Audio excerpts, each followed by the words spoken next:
Hello everybody, thank you for coming back after lunch. My name is Mimi Turner and I'm going to talk to you a little bit today about the 5 rules of brand, which I'll just bring up. So I woke up at 3:48 this morning in my hotel room. Like when you just wake up and it's 0 to 90 and you're completely awake. And I was thinking, I wish I'd called my presentation the 5 rules of memory, because actually that's what we're going to talk about. When we think about brand, what we're really talking about is how much you're remembered in a specific buying situation. But there is a whole army of people who've put this thing together, and I just didn't feel like changing anything at the last minute because I think Dom might have killed me. But I want to talk to you today about memory and why that matters. Now, I'm going to guess that there are quite a few people in this room who don't know what the B2B Institute is. So we're a marketing strategy think tank, and we sit inside LinkedIn. And we basically do 2 things. One is we work with a lot of academics and marketing effectiveness researchers and strategists to try and work out what's most effective in B2B and brand growth. And the other thing is that we work with some of LinkedIn's biggest clients, probably most of the biggest B2B businesses in the world, and we advise them also on marketing effectiveness. So these are the things that we do, and the research that we do, and the data sets that we look at, the partners that we work with, they really help us to develop a point of view on the world. And our point of view on the world is broadly that brand building for B2B businesses is the biggest untapped opportunity. So when I'm taking you through the presentation today, I want you to look at the pictures, because it's very difficult to remember.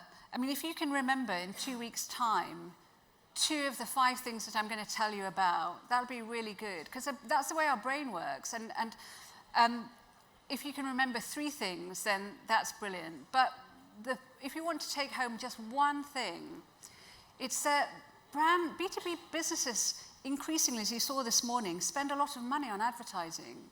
And they spend a lot of money on sponsorship, and they spend a lot of money trying to develop that narrative that makes people remember them. Huge amount of money spent on Formula 1 cars.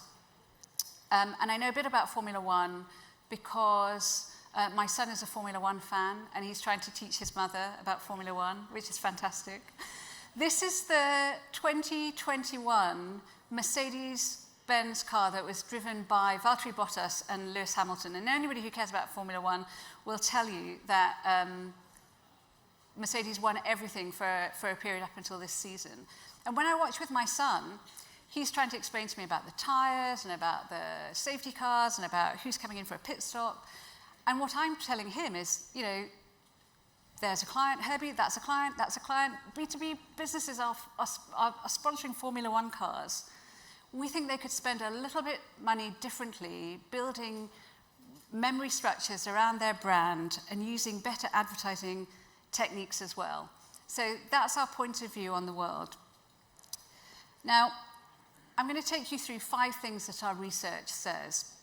This is, for me, number one, the real mic drop moment for us in the research that we've done in our think tank is some work that we did with the Ehrenberg Bass Institute. If anybody here has read How Brands Grow, you'll know that Byron Sharp and Jenny Romaniak have really blazed a trail around marketing effectiveness. And this is a piece of work that we did with them.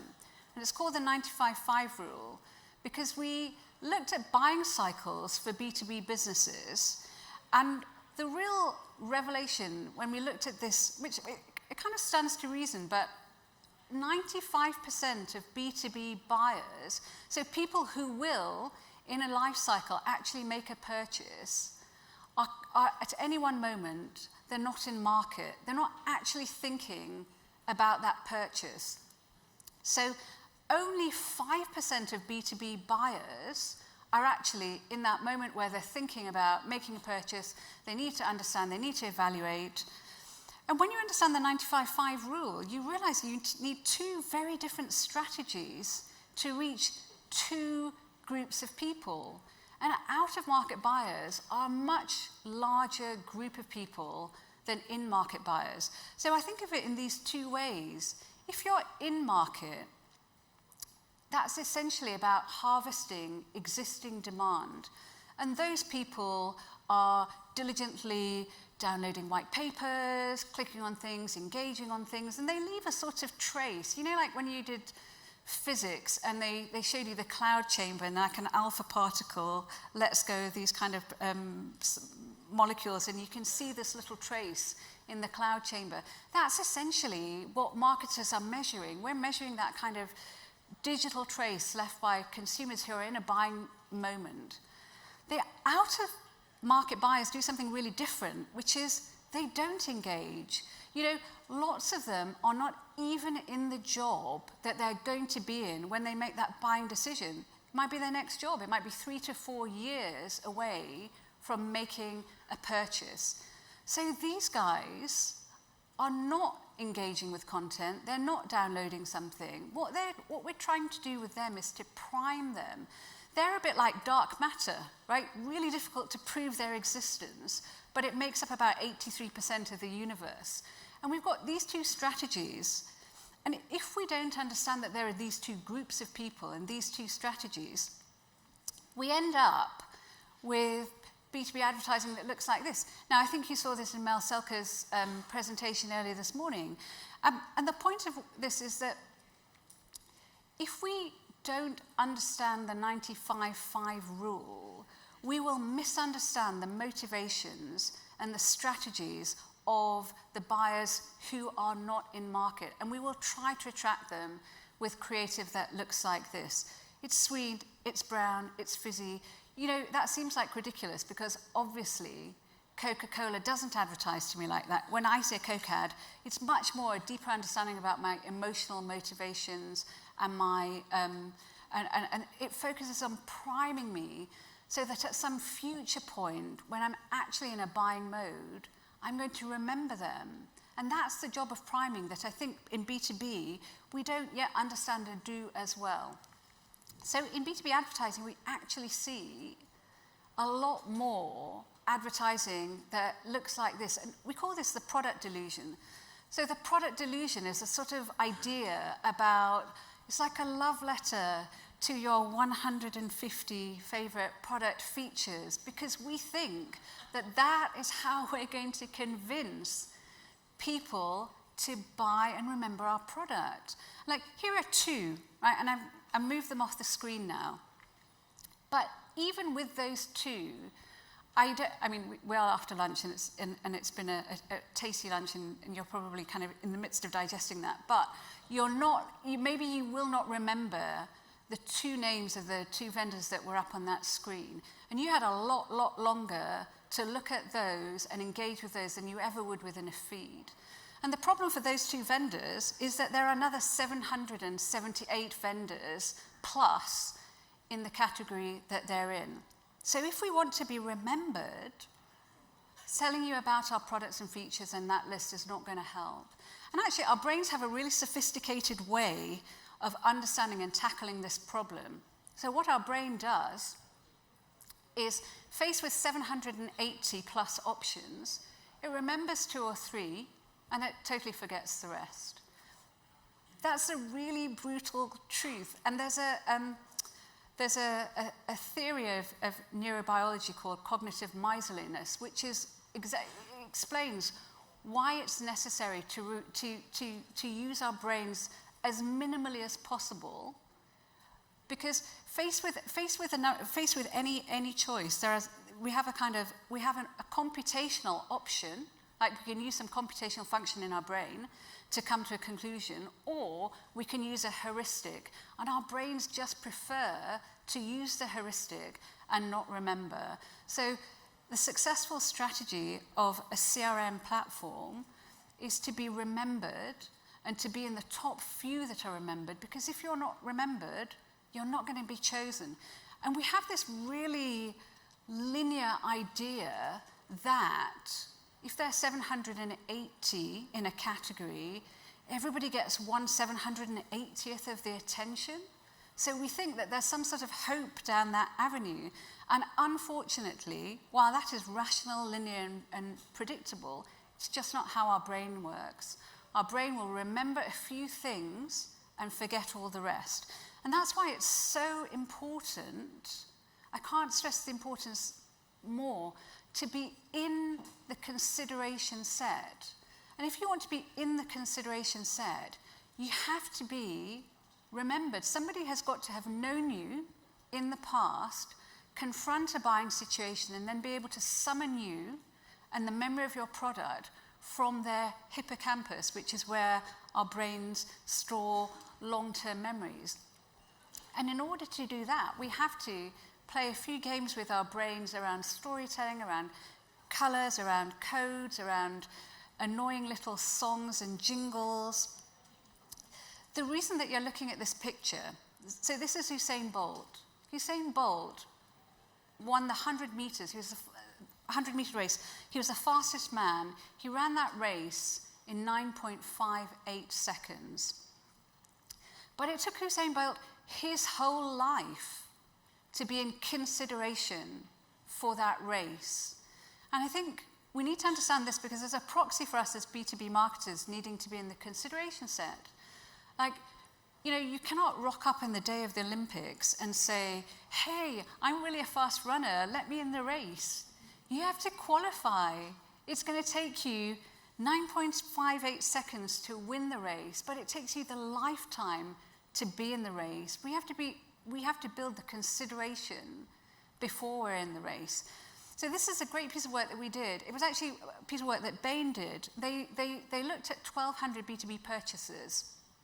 So that could be anything from a cloud system, an automation platform, a CRM, or a cybersecurity, or workflow systems. And they worked with the buyers all the way through the process. And there are two really astonishing things. The first is 80 to 90% of the buyers had, on day one, a list of vendors that they were already considering. It's not like they spent some time with 780 and came back with 755. They had a list on day one, and that list was vendors that they already remembered, they already knew, they already had some familiarity with. And of that group of 1,208, 90% eventually chose a vendor who was on their day one list, right? So if you want to be in this race, you've got to be in consideration. This is another piece of work that we did, which I also thought was fascinating. This was with Ehrenberg Bass. And we looked at financial services purchasing, because that's a kind of, high consideration. It's one of those things that we think about. We don't really, it's a complex decision. There are two groups of people. So almost 50% of people, when they had to make this purchase, just went straight up to their original bank. They started with their original bank, and then they finished with their original bank, and that was the purchase. And then even amongst the people who self-define themselves as people who shopped around, they shopped around precisely 1.7 times. Hey, I shop around better than that when I'm looking for coats and stuff. But when you're looking for a complex product, they shopped around. They self-defined themselves as shoppers around. And then 75% of them went with their original bank. So I think I'm trying to show you that there's a massive amount of inertia in decision making. And the only way to triumph over that inertia is to be part of the process where you are already coming to mind. And this is not just the research that we've done, although the research that we've done tells the story that I'm trying to tell you, but not one but two Nobel Prize winning behavioral economists have won the Nobel Prize to make the really specific point that when the human brain is confronted by very complex information, we do not make the decision that evaluates the whole amount of information. what we actually do is we just work out, we spend enough time thinking about it to work out what's not a wrong decision, and then as long as it's good enough, that's the thing that we choose. That's the theory of satisficing. So in 1978, Herbert Simon won the Nobel Prize for this thing about organizational decision making, because in organizations, when you make a decision like this, often you don't have all the information. Now in 1978, so I think some of you will also have read the Daniel Kahneman book about thinking fast and slow. That was 2002. But 30 years before that, 20 years before that, we're also understanding that our brain just will be the gating factor on the decisions that we make. And that's why I think it's really important to understand that the gating factor is the decision-making framework that we have to live with. Human beings are evolving culturally very quickly, but neurologically, metabolically, and physiologically, we're not evolving that quickly. So I want you to look at this picture because, who is the big dog, really, in this picture? Is it this, fine chap with his, Patagonia outfit? Sadly, it isn't. It's the brain. The brain will optimize the information that's fed to the brain, and it will interpret it in a way that uses the least amount of cognitive energy. So if you're actually not optimizing for that, if that's never a consideration in your process, then your advertising isn't going to work. And the good news is, if you optimize for that a little or understand a little bit about that, then you'll be in a much better situation than many, many of your competitors in understanding how to actually make that messaging work. We heard a lot about promise making and storytelling, and that all sits in that same framework of actually understanding what your brain is going to remember versus what it's not. Because although it's not linear, it is predictable. I can predict that people in this room will have heard an ad from 30 years ago about Coffee Mate, which goes, coffee tastes nicer with Coffee Mate. Now, first of all, coffee doesn't taste nicer with Coffee Mate. It just flat out does not taste nicer. But we all remember these songs, these jingles, these things, because they trick our hippocampus into remembering them. There'll be phrases that you remember that you never want to remember, but you can still sing them. And yet there'll be, presentations that you need to deliver tomorrow, just like I'm delivering this presentation today. And you have to actively work hard to remember them. We need to be able to trick our brain in remembering our advertising messaging because we have so little of people's attention. So my contention is, instead of trying to live in the land of the rational and the functional in B2B decision making, we should try instead to try and understand what is the social and emotional context of those decisions. And you could say to me, well, Mimi, obviously when I buy Coke or toothpaste, there is a certain amount of emotional decision making, but I'm just not in an emotional relationship with my CRM system. I'm just not hot for my cybersecurity. Amazingly, people are not. And I would say that's an interesting idea, but I just don't think it's true. Because in the professional world, the decisions that we make are fraught. They are fraught with deep and profound emotional and social considerations. So when I buy a B2C purchase, I think the biggest thing that I'm contending with is regret. I bought it in red, I wish I'd bought it in green. I mean, I regret that. Maybe I should have bought red and green, but it's a personal, and it has a short half-life, regret. Well, actually, I still wish I'd bought it in green, but the decisions that we make in our professional environments, which affect a lot of people, are much higher stakes. They're much higher stakes. Will my team, so let's say I buy a piece of software that a tool that my team now has to use. If it doesn't work for them, Are they going to think badly of me? Of course they are. They're going to say, why are we using this thing? You know, I much preferred it in my old job when we used that other platform and it was much, much better. Will my team think well of me? That's a really important thing. Will my boss think well of me? All my bosses are in this room, by the way.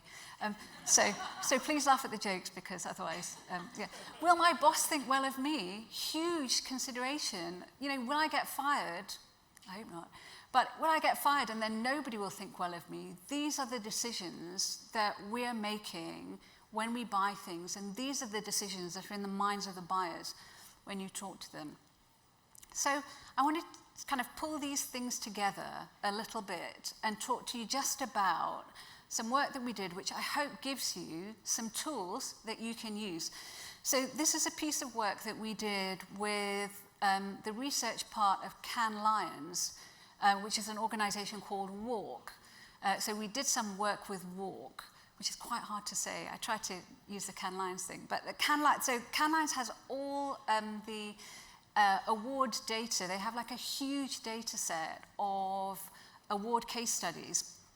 And we worked with an amazing researcher called James Herman, and we looked at 435 B2B case studies within this awards data set, and we compared them to B2C, because I wanted to understand what's different. And we looked at a couple of different things. We looked at this theory called creative commitment. And creative commitment, it's kind of like you have to put a ring on it. You know, you need an idea that you stay with, you commit to, you do it over the long term, you don't change too much. You don't have one idea one week and then another idea the next week. You have to make a commitment to your creative idea. And then we're able to score. And what I want to show you is the difference with B2B and B2C when we looked at scoring in terms of effectiveness.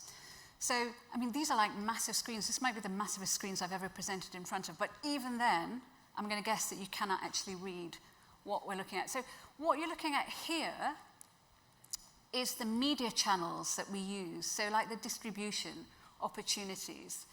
And what I want you to look at is the distribution of the colors. So blue is B2B, and red is B2C. And what I hope you can see, even from the back of the room, is that the distribution is very different. So on the left, we've got email marketing, direct marketing, search marketing, online display, PR, online video, social media, print, radio, and television. And I think what the clearest picture to me that comes through this is that the distribution is really skewed. B2C in red is very broad. It actually taps into multiple different choices, different opportunities. It expands the range. It expands the range of opportunities significantly. It is a sort of maximalist reach approach to all these different techniques. Whereas the blue of B2B is massively over-indexing on just a few channels. So it massively over-indexes on email and direct marketing, and then under-indexes everywhere else. B2B is very tight in its range, and B2C is much more maximalist. It's a reach maximizer. So now let's look at creative strategies. So creative strategies, now we're looking at, do you use information? Do you use education? Are you using partnerships? Are you doing storytelling? Are you doing humor? Are you using celebrities? Are you using brand characters? Are you using music? Are you using emotion?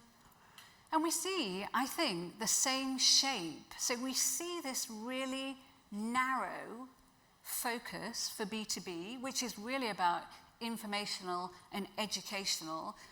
And when we see with B2C a much, much broader scope. And the way I try to remember this, because obviously I want you to remember this, because I think when you make those decisions, you'll be able to think about it differently. So how do I bring this to life? What we're looking at is the difference in the distributions between being a reach maximizer and a reach minimizer, whether that's actually a creative strategy or a channel strategy. So there was a Hollywood actor called Warren Beatty. Does anybody know Warren Beatty? Everybody's heard of Warren Beatty. So Warren Beatty, he was this kind of like legendary Lothario. Like Warren Beatty went out with like just amazingly beautiful, fantastic women. And in my earlier career, I was briefly a film and TV radio journalist. And some journalist asked Warren Beatty this incredible question. He said, Warren, how is it that you've slept with so many of the world's most beautiful women? And Warren Beatty, honestly, this is the thing that you're going to remember. Warren Beatty, to his credit, he didn't say, I'm just really good, I can talk to people like me, I've got great hair, all of which might have been true, but that's not what he said. What Warren Beatty said is, every time I meet a beautiful woman, I ask her to sleep with me. Every time I meet a beautiful woman, I ask her to sleep with me. Warren Beatty is a reach maximizer. He has a broad, targeted approach. Every buyer in the category, Warren Beatty is canvassing. One of these strategies is Warren Beatty. Now, the other strategy that I think I see, so this is a lot more like, this is B2B, we're a lot more like Heathcliff in Wuthering Heights. We have a sort of a monomaniacal love affair, like with one woman. We pursue her for her whole life, and even when she's dead, we dig up her coffin with our masculine hands, tear the lid off, and send her an email, right? Even when she's dead, she's not out of reach of our focus. So what I want you to think about, if you remember one thing, and I remember, 3 weeks from now, you're not going to remember something that somebody spent 30 minutes talking to you about unless I make it vivid for you. 3 weeks from now, I want you to try and remember two or three of these things, because it will help the decisions that you make. We need to be more Warren Beatty, less Heathcliff. We need to be more reach maximizers. It's difficult because but we have to start to make the arguments for that case, because this is a test of effectiveness. It's not, sadly, a test of my sense of humor, although I'm feeling good already. But this is a test of effectiveness, and this is the best way I could make these case studies come to life. Warren Beatty versus Heathcliff. So the very, very last thing, and this is why I'm so excited about B2B. I was a B2C marketer for most of my career, and I genuinely think that the opportunity in B2B is profound, it's intellectual, it has multiple components. I think you can build a career here in a way that will feel much more successful. And this is one of the reasons why. It's because you still can you can get a jump on your competition. With the work that we did, we looked at all those effectiveness case studies and we built a ladder of the techniques that people were using.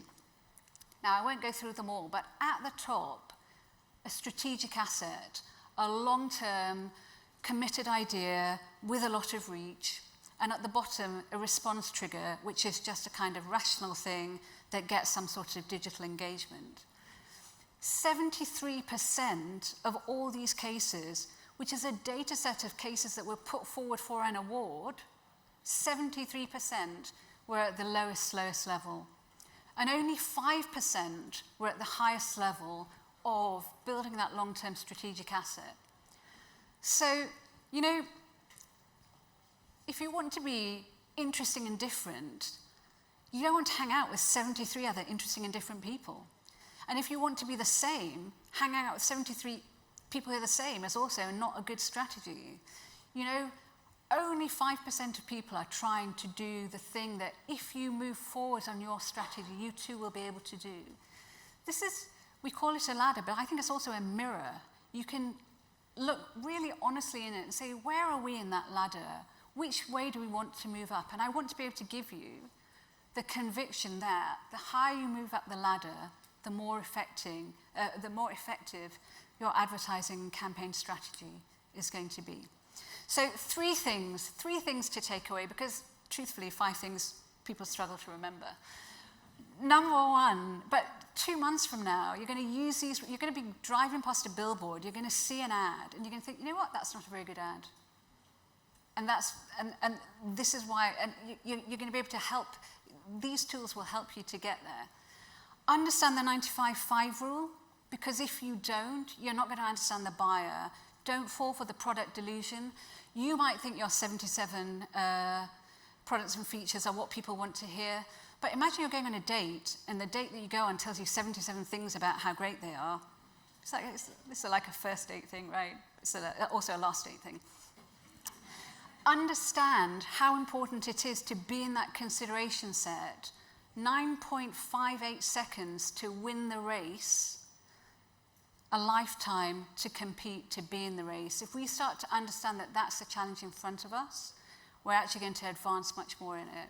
And then I think the last one, which I think not only will you not forget, but I think you will also remember, is be more Warren Beatty. I'm not suggesting we ask every beautiful woman that we meet to sleep with us, because that was a very different time. Broaden your reach, broaden your approach, broaden your channels as much as you possibly can, and use creative strategies that the brain is optimized to remember. For the longest time, we only had one way of, you could either paint me a picture, you could sing me a song, or tell me a story. The amount of time that we've had to send a SharePoint or an Excel spreadsheet to someone in the context of human development is a really, really short time. So use those tricks to remember how to communicate with people and get those people to remember you. I hope that this has been hugely helpful, and if I've offended anybody with my terrible English humour, I apologise in advance. But it's been so great to share it with you. I really enjoyed it. Thank you very much, guys.